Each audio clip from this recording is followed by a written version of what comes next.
Chapati, rice, biryani రైస్లోకి అదిరిపోయే రుచితో టమాటా పచ్చి రొయ్యల కూర. వీటి కోసం ముందుగా ఇలా రొయ్యల్ని క్లీన్ చేసుకోవాలి.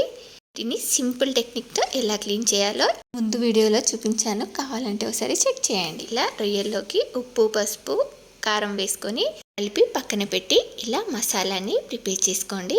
ఇలా వీడియోలో చూపిస్తున్న మసాలాలన్నింటినీ వేసేసుకొని ఇలా గ్రైండ్ చేసుకోండి. అలాగే టమాటోస్ని కూడా గ్రైండ్ చేసి పక్కన పెట్టేసుకోండి. నెక్స్ట్ ఇలా కర్రీకి సరిపడా ఆయిల్ వేసుకొని ఆనియన్ ఫ్రై చేసుకున్న తర్వాత మసాలా వేసుకొని ఫ్రై చేసుకొని పసుపు, టమాటో పేస్ట్ని వేసుకొని బాగా ఫ్రై చేసుకున్న తర్వాత ఈ మ్యాగ్నేట్ చేసి పెట్టుకున్న రొయ్యలు కొంచెం కొత్తిమీర వేసుకొని 4-5 నిమిషాలు ఫ్రై చేసుకొని మూత పెట్టి ఇలా ఆయిల్లో బాగా ఫ్రై అయిన తర్వాత ఒక 2 పచ్చిమిర్చి మీకు గ్రేవీకి సరిపడా వాటర్ యాడ్ చేసుకొని మూత పెట్టి ఇలా ఆయిల్ పైకి తేలేంత వరకు ఉడికించుకొని కొత్తిమీర యాడ్ చేసుకుంటే వీడియో కోసం డిస్క్రిప్షన్ బాక్స్లో చెక్ చేయండి.